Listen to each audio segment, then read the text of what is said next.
Well, when George was 4.5, he started having a problem with pain in his hip. It turned out that our son had what's called neuroblastoma. He had a solid tumor that was in his chest and his abdomen and in his bone marrow. He was 6 years old at the time, just as any 5 or 6-year-old would be madly in love with Mickey Mouse. And it was an exciting time when we had spent 1.5 years really focusing on chemotherapy, and it's pretty traumatic when you have to get your finger poked or get an IV placed when you're 5 years old. Watching George light up, he had forgotten all about what was going on to a certain degree. I mean, he was still taking some medications, but he was able to turn that off and be a little boy and have a great time, and he fully enjoyed everything he did.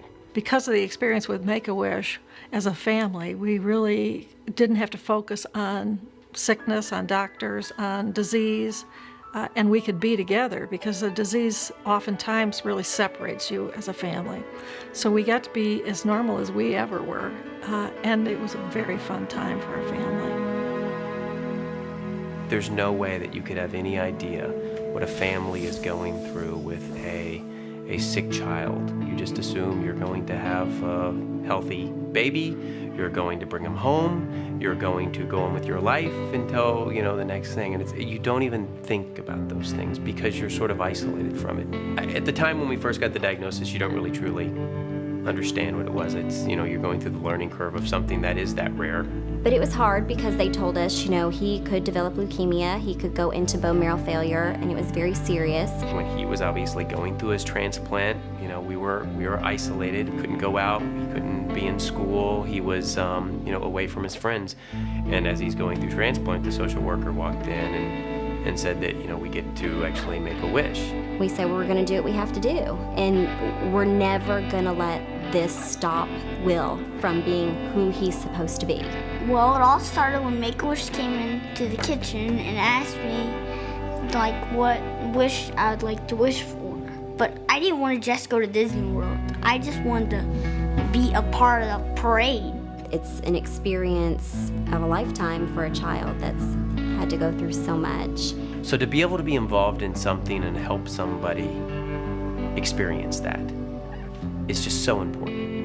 Will has always been thinking of things that he can do for other people. Constantly thinking about others, constantly. I decided to go on the radio and I told him that he would shave his head if we could get a particular wish granted, one more wish granted, and we did. It's like someone has a wish and someone has cancer. I want them to have the wish. But I can say this, that it has made Will a stronger little boy. It has made us stronger people. It's unbelievable, and I just think it's really important. I had a wonderful pregnancy. I wasn't sick. I felt great. I didn't gain a lot of weight.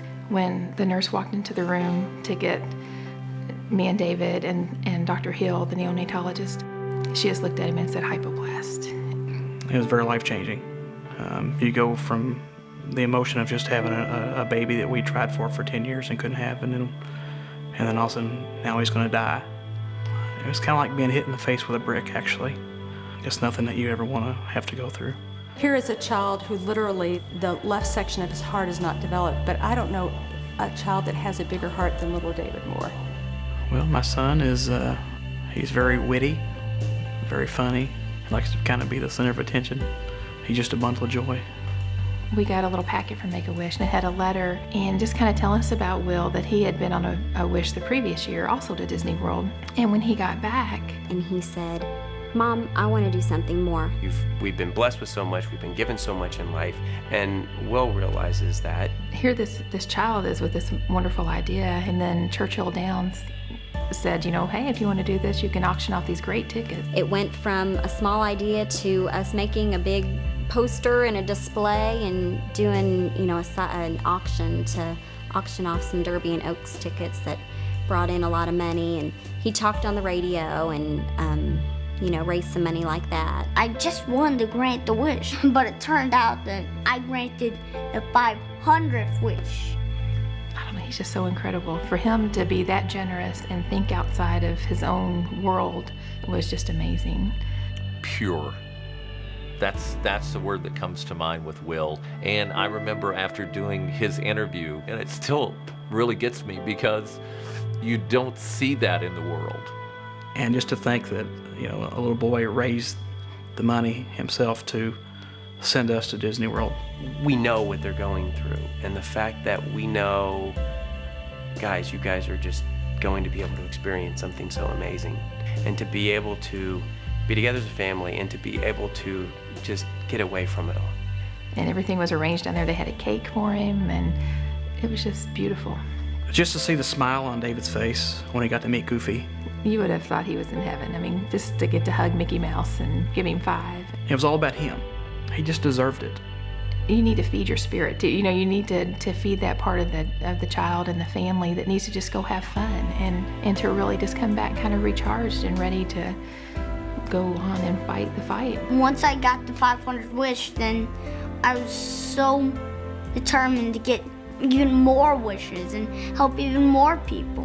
What other place could you make a donation and know that somewhere there is a child and they're using the thought of that wish to get them through another treatment, to get them through another surgery? How powerful does that donation become? The children are the kings of the world, and they make them feel like it. If you can donate at least $1, can make a difference for a wish.